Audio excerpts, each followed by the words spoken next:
pun pernah waktu itu cuma gara-gara aku tanya sama majikan perempuan. Si majikan perempuan itu marah besar. Akhirnya aku diusir dari rumah dan aku jalan ke ejen sambil nangis gini.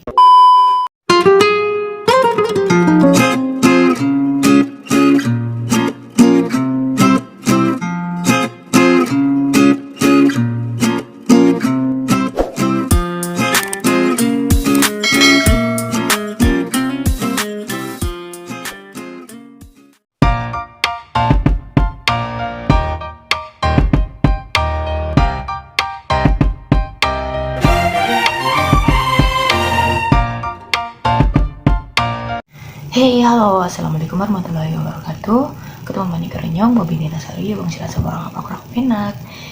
Apa kabar kalian semuanya? Semoga dalam keadaan sehat dan happy ya. Amin amin ya rabbal alamin.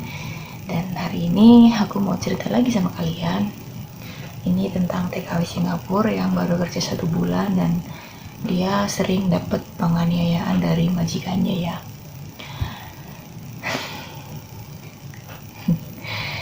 Jadi di luar sana tuh mungkin berpikiran kalau hidup di luar negeri itu enak banget ya, dapat majikan yang baik, makannya enak, gajinya gede. Kalian salah.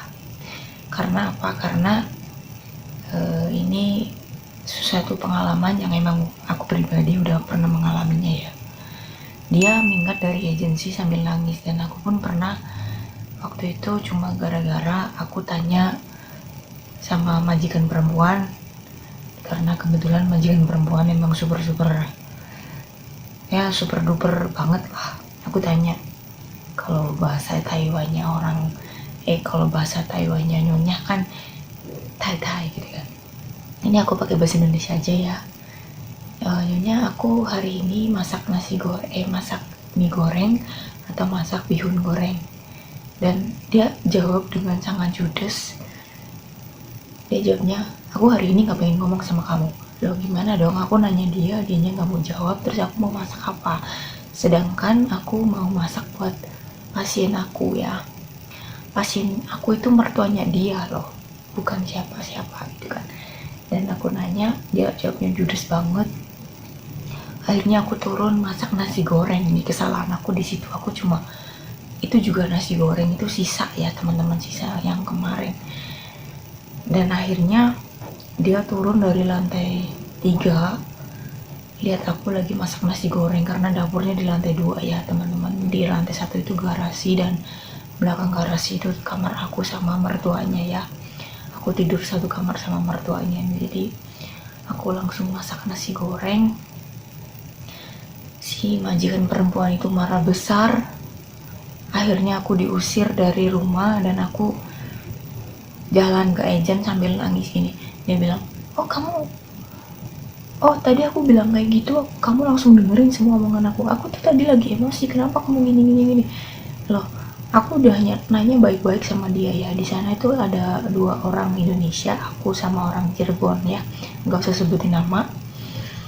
Dan di sana kayaknya mungkin cuma dia yang paling disayang gitu ya, karena di situ aku nggak bisa bahasa. Waktu pertama ke Taiwan ya wajar ya nggak bisa bahasa, dan di sana aku kayak mendapat perlakuan yang menurut aku sangat-sangat kurang adil ya.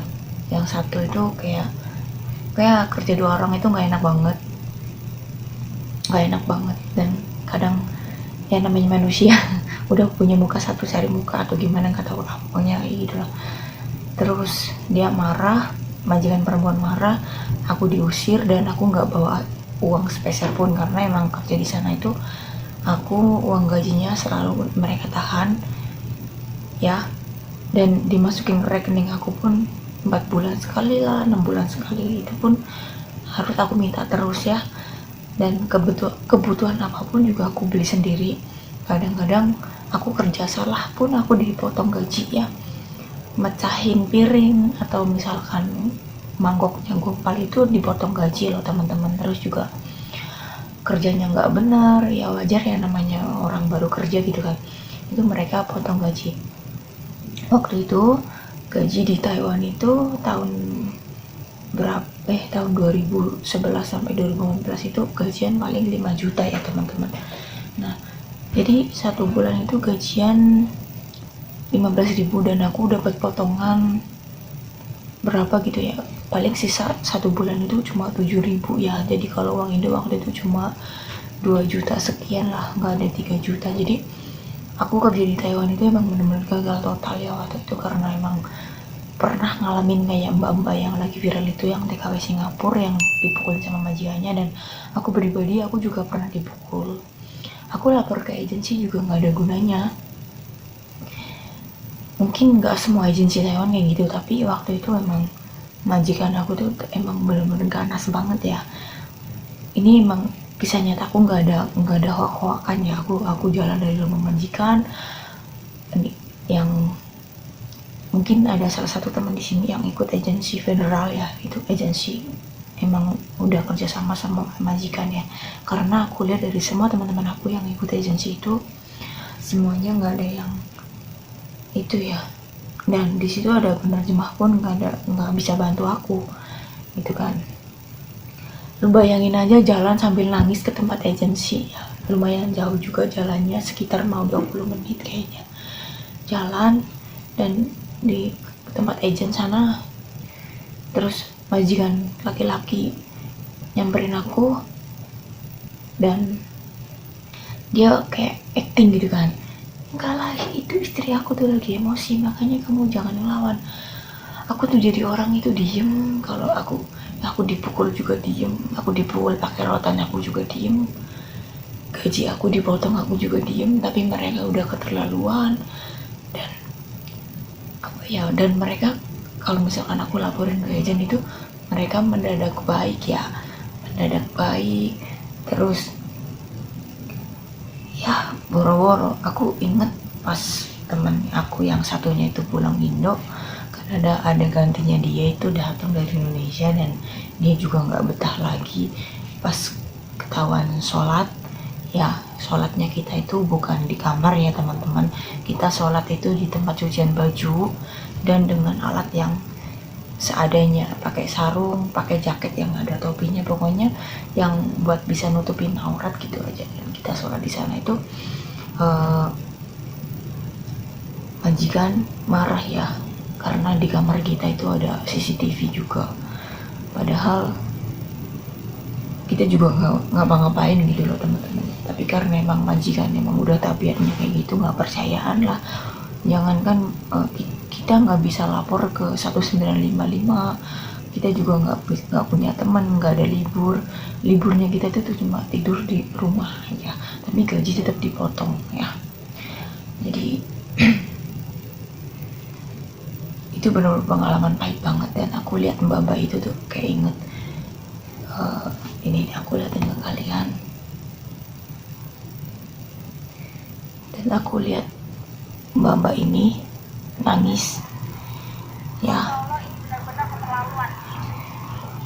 Itu kayak benar-benar mengingatkan aku di zaman dulu ya. Emang ini majikan yang nggak ada otak ya, menurut aku nggak ada otak, nggak ada perikemanusiaan. Kalau untuk masalah kerja yang sekarang sih emang capek ya, cuma kalau misalkan masalah mukul, potong gaji itu enggak ya teman-teman. Jadi alhamdulillah setelah aku lepas dari majikan yang itu, aku di Juna di sini dapat majikan yang baik ya. Biarpun ya namanya majikan cerewet itu biasa ya, asal jangan mukul, jangan motong gaji. Pokoknya aku masalah libur juga aku alhamdulillah bebas ya. Jadi doaku untuk mbak ini ya, semoga dapat majikan yang baik ya, semoga dapat majikan yang lebih baik dari sebelumnya, semoga bisa sukses ya. Aku dulu kerja itu pulang ke Indonesia cuma bawa uang 20 juta ya teman-teman. 20 juta itu nggak dapat apa-apa kalau di Indonesia. Itu kerja 3 tahun cuma tabungannya segitu pulang Indo ya. Dan sekarang alhamdulillah bisa bangun rumah, bisa kirim ke orang tua, terus pokoknya aku bisa berbagi ke semuanya gitu kan. Dan aku juga kalau ada teman-teman Indonesia yang kayak mbak ini kena kasus atau apa, aku jangan ragu, kalian langsung telepon ke 1955. Kalau aku dulu nggak ada teman, nggak ada HP, pokoknya aku nggak ada HP, aku nggak bisa lapor kemana-mana ya teman-teman. Pokoknya kalian semua tetap hati-hati, jaga kesehatan, jangan pokoknya kalian jangan takut, karena di Taiwan dimanapun itu negara hukum ya. Jadi kalau ada majikan yang semena-mena sama kalian jangan takut, asal kalian punya HP kalian langsung telepon, jangan tanggung-tanggung telepon polisi langsung ya. Dulu aku nggak punya, jadi aku nggak bisa lapor. Oke teman-teman, segitu dulu cerita pengalaman aku, semoga menjadi pelajaran untuk kita semua. Jangan takut, pokoknya jangan takut aja udah. Assalamualaikum warahmatullahi wabarakatuh.